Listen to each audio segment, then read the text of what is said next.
Picture this. You're sitting in your driveway staring at that shiny piece of metal that's supposed to represent freedom, success, and the American dream. But here's what nobody's telling you. That beautiful machine parked outside your house isn't just transportation. It's a wealth-destroying monster that's quietly devouring your financial future, one monthly payment at a time.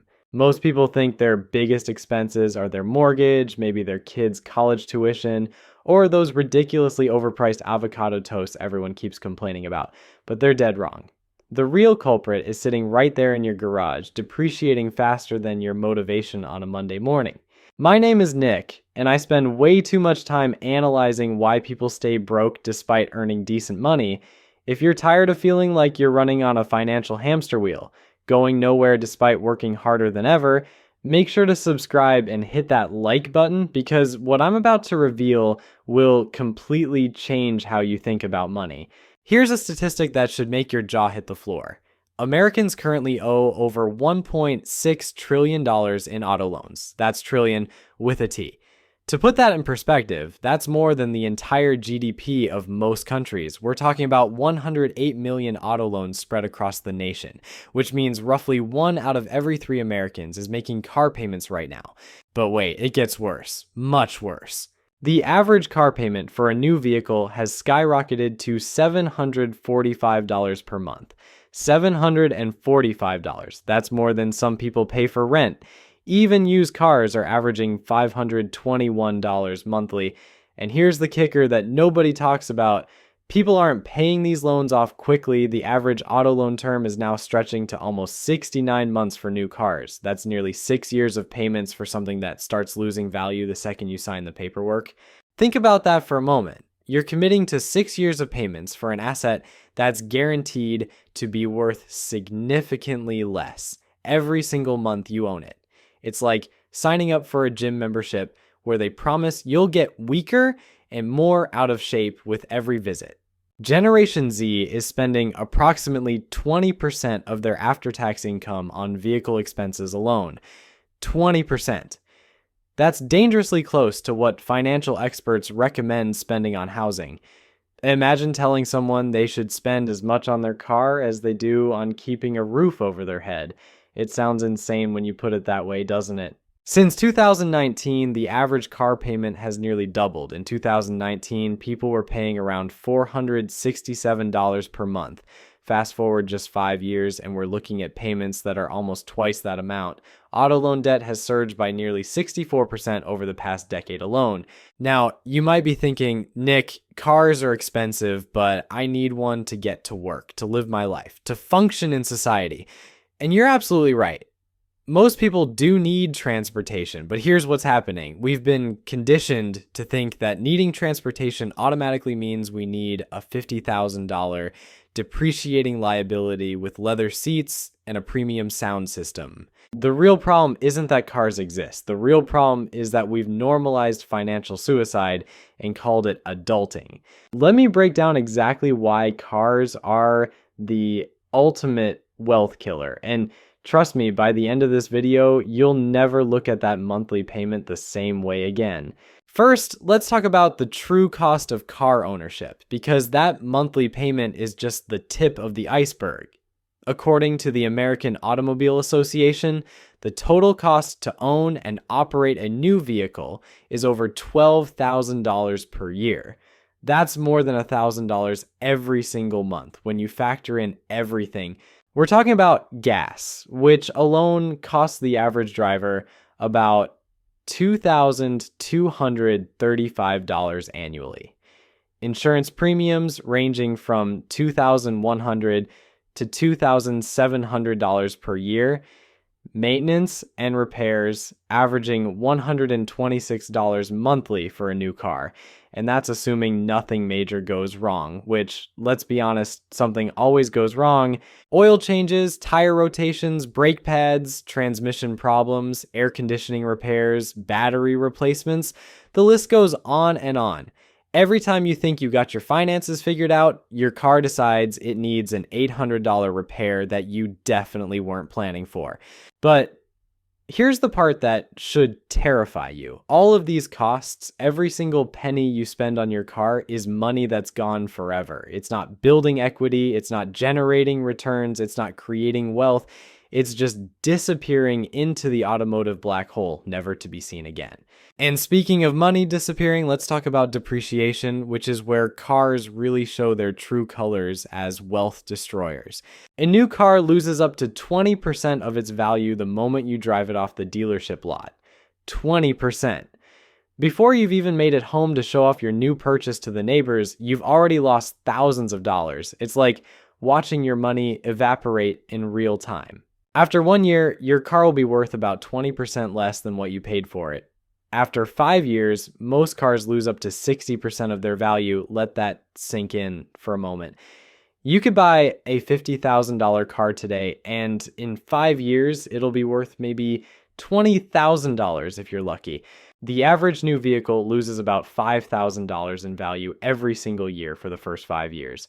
That's $5,000 of wealth destruction annually, and that's on top of all the other costs we just talked about. Some luxury vehicles are even worse offenders. Take the Maserati Quattroporte, for example.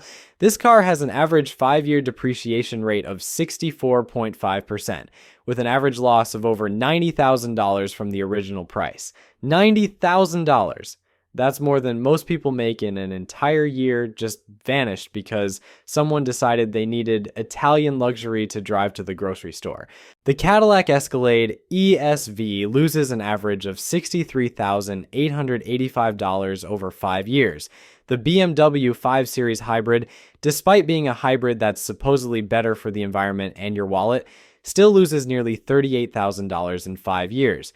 These aren't just numbers on a spreadsheet. This is real money that real people are losing, money that could have been invested, saved, or used to actually build wealth instead of destroying it.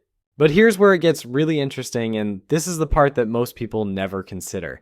The opportunity cost of car ownership is absolutely staggering. Every dollar you spend on your car is a dollar you can't invest in stocks, bonds, real estate, or any other asset that might actually grow in value over time. While your car is busy depreciating, that same money could have been working for you, generating returns, compounding, and building actual wealth. Let's run some numbers that will make you question every financial decision you've ever made. Say you're looking at buying a Toyota Corolla versus a Range Rover.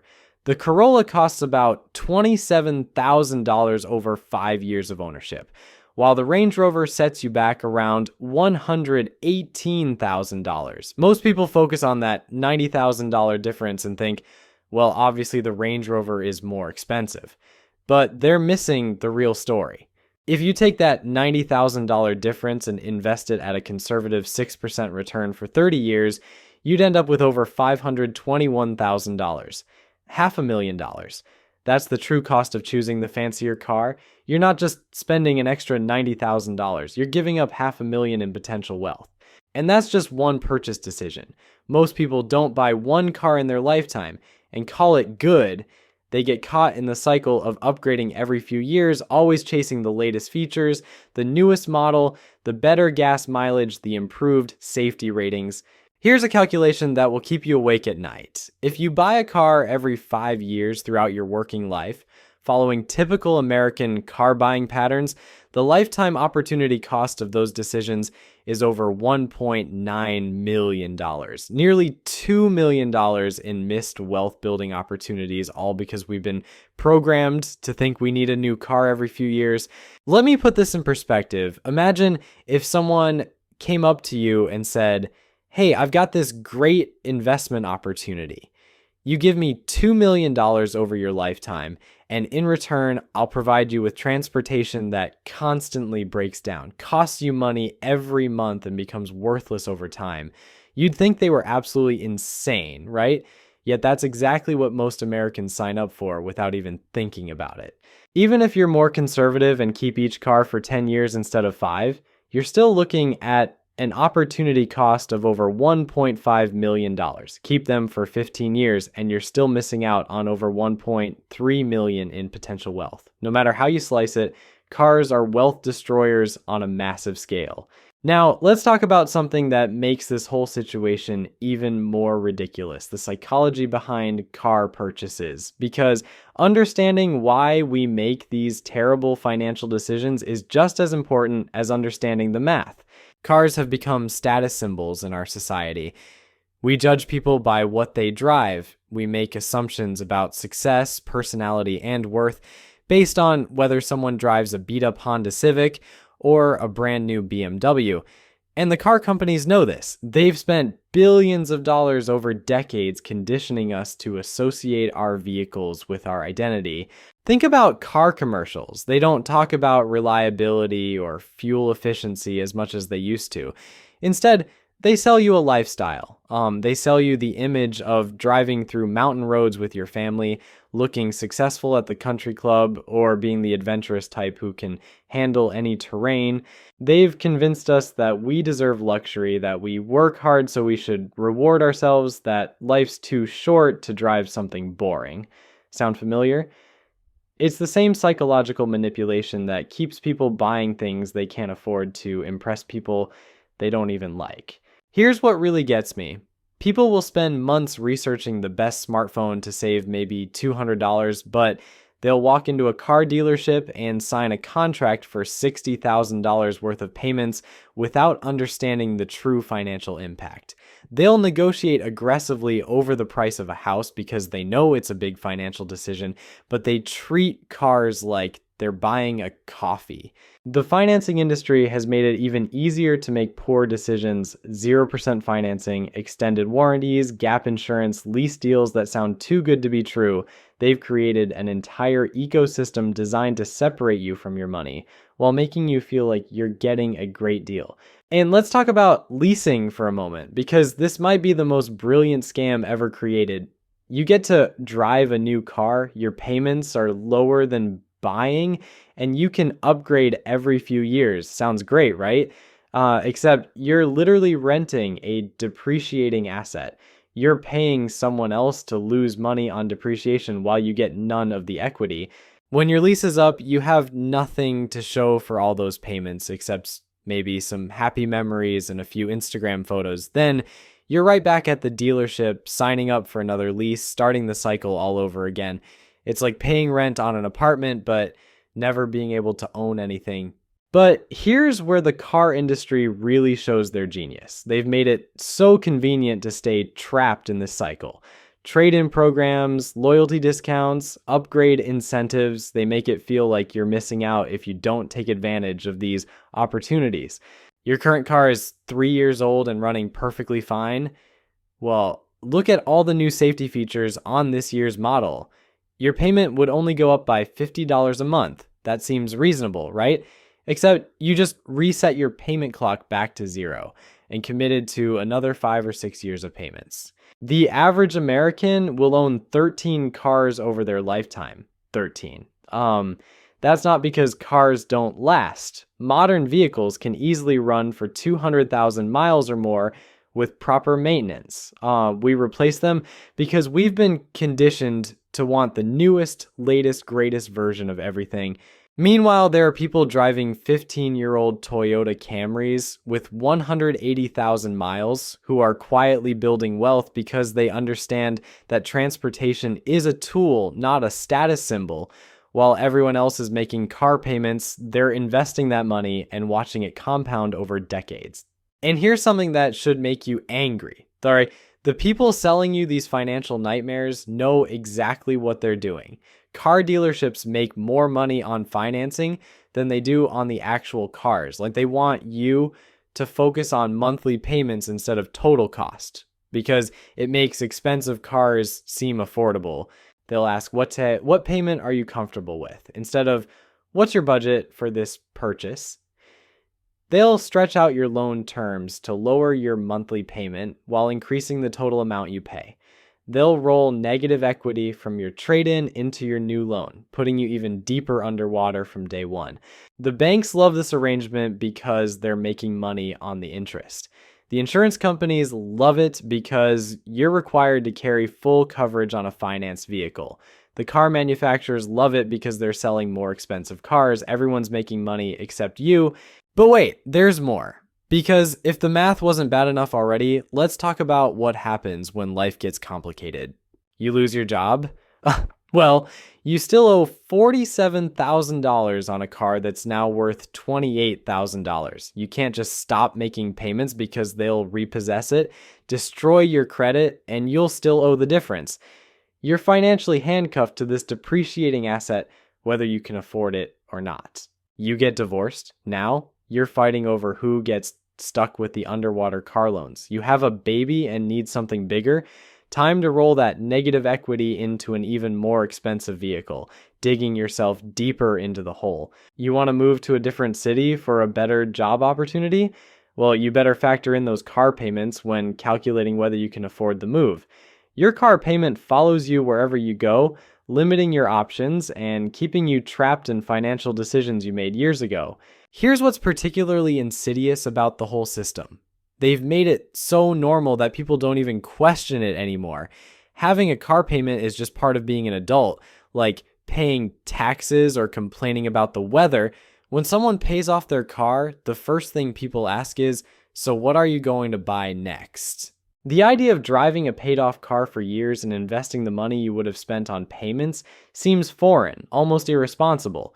We've been programmed to think that if you're not making payments on something, you're not living your best life.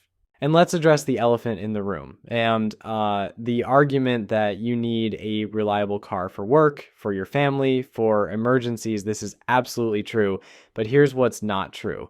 You need a reliable car payment. A 5-year-old Toyota Camry with 60,000 miles is going to be just as reliable as a brand new Toyota Camry. Maybe even more reliable because all the initial manufacturing quirks have been worked out. But one costs $15,000 that you can pay in cash, while the other costs $35,000 that requires 6 years of payments plus interest. The safety argument? Modern safety standards mean that even a 10-year-old car is incredibly safe compared to vehicles from previous decades. You don't need the latest collision avoidance system to protect your family. You need to not be texting while driving. The fuel efficiency argument? The difference between a 2018 Honda Accord and a 2024 Honda Accord is maybe 3 miles per gallon.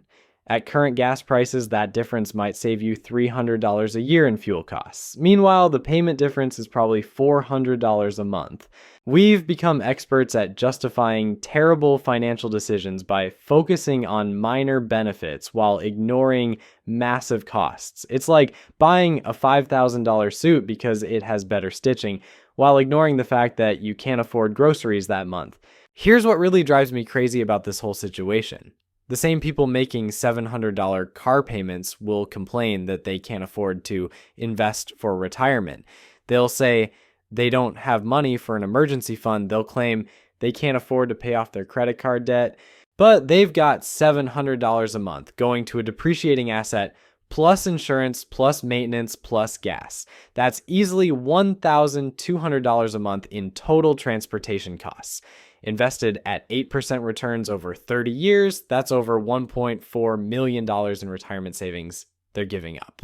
They're choosing to stay financially stressed so they can drive something impressive to their job that they hate, so they can afford the car payment that keeps them trapped at that job. It's the most perfect example of a vicious cycle ever created. And here's the part that should make you absolutely furious. The car industry has convinced us that this is normal, that being financially stressed about transportation is just part of life, that everyone has car payments, so you should too. They've normalized financial self-destruction and wrapped it in a bow made of premium leather and heated seats. They've made us accomplices in our own wealth destruction, and we thank them for the privilege by posting pictures of our new cars on social media. Meanwhile, the people who understand money, the people who actually build wealth, are driving paid-off cars that are 5 to 10 years old. Warren Buffett drove the same Cadillac for 8 years. Mark Cuban drove a 1999 BMW for years after becoming a billionaire. They understand that cars are tools, not investments. But here's what nobody talks about, and this is where it gets really interesting. The psychological impact of not having a car payment is almost as valuable as the financial impact. When you don't have a car payment, you have options. You can take risks with your career because you're not trapped by monthly obligations. You can invest more aggressively because you have lower fixed expenses. You can sleep better at night because you're not worried about making payments on a depreciating asset. Look, I'm not saying you need to ride a bicycle to work for the rest of your life or take the bus everywhere you go. What I'm saying is that your car should serve you, not enslave you. The next time you're sitting in that dealership listening to some salesperson explain why you absolutely need the premium package with the moonroof you'll never open, remember this video. Remember that every dollar you spend on that car is a dollar that can't work for you in the stock market, can't build your emergency fund, and can't buy you the one thing money can actually purchase: freedom. Your future millionaire self will thank you for driving that boring, reliable, paid off car while everyone else is still making payments on their financial nightmares.